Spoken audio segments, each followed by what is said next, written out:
What up, folks?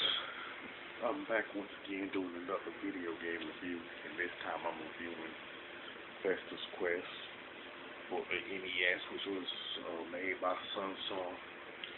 Uh, Festus Quest has gotten pretty much a legendary reputation for being one of the hardest games that was released for the NES. Pretty good to say, pretty much like Battletoads, Castlevania 3, and the Battletoad and the Ninja Gaiden trilogy for the NES. And it's pretty much loosely based on the Addams Family show. And pretty much the plot involves Fester witnessing a alien invasion that takes place, and he takes it upon himself to pretty much save the city. Now, Fester starts off with a gun that shoots straight forward, but through the course of the game, he will get upgrades by taking out different enemies. And there's like several different upgrades around 8 that has different shooting patterns to them. And you can also find items like cash and like bugs and keys and all that through the course of the game, which allows for you to unlock doors and stuff. Plus, it has a first-person perspective in different sections. That was something that was quite rare during the NES's life cycle and stuff. And through the course of the game, you will pretty much run into the other members of the Addams family, like Morticia, Gomez, Wednesday, Pugsley, and stuff like that. And they will pretty much hand you like different weapons and items to help you out. And there are different types of enemies for you to pretty much fight through the course of the game, like different variations of frogs that some are hard to beat than others, you know. And now you could tell which ones are the stronger versions of the frog just by their color. Some red, black. I don't know if there's black frogs in there, but like blue, stuff like that. There are, and of course, there's like 6 stages to the game where you fight the boss at the end of each level.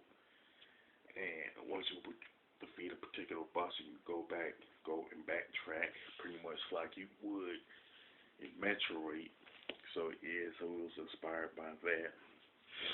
And you do have, when you start the game, you pretty much have like a life bar where if you take 2 hits, you dead. Not only are you dead, you get a game over.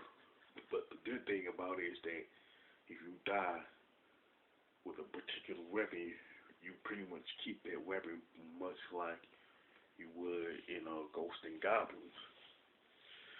But the good thing about it is that you get an opportunity to extend your life bar by getting a particular item for you to do that.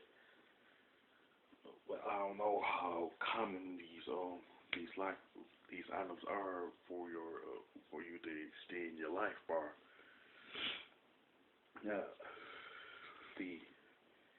when it comes to like the graphics and gameplay and everything, I'll get to the gameplay in a minute. When it comes to the graphics and like level design, they're pretty good. When you look at the color palette and the sprites, it pretty much reminds me of the Mega Man games on the NES, and it's Mario Brothers in there. And there's a lot of color variations that's in the game, but it's with the color, but the sprites are not super bright or anything. That's a pretty good thing in my opinion. From overall perspective, the gameplay is good.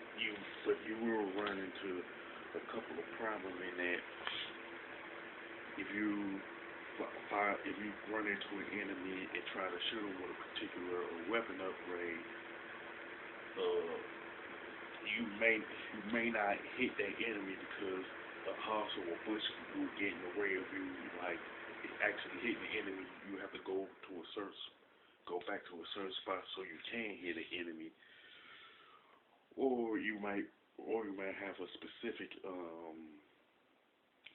weapon where you try to hit them in a certain spot where there's nothing in the way, and you won't miss them entirely.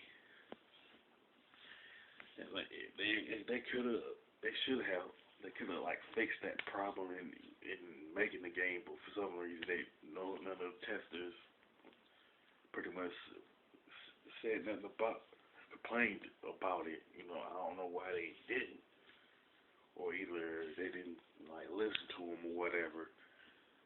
But this is like the main problem with the gameplay is like either the weapon going to miss them entirely, or a house or a bush going to get in the way of you actually hitting the enemy.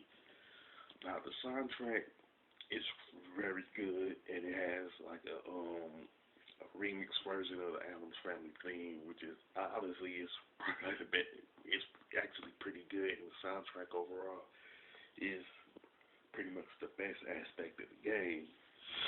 Another gripe that I actually have is the fact that you have constant enemy respawning, and there's pretty much in the way of also cheap enemy placement, and this constant respawning that's in Quest of Fest is kind of like a tad bit worse than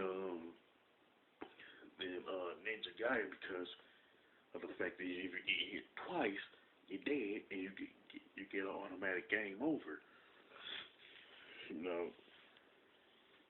and it's pretty much the fact that Festa has one life, the constant enemy respawning, the cheap enemy placement, and the fact that the weapon either misses or get constructed by a particular object, like a bush or a tree, is what led to Festa Quest. Pretty much Festa Quest is the status that it's got. If you take all those gripes away, then Festa Quest would have enjoyed a better status than it has now. Now, as far as the score is concerned, I would definitely give it a 7. Even though I like the soundtrack and the graphics, the level design, and all that, all the flaws, this cannot be ignored in this case. And it's pretty much similar to Metroid Other M in this case, where the game is good, but you can't ignore the flaws. Now, with that being said, if you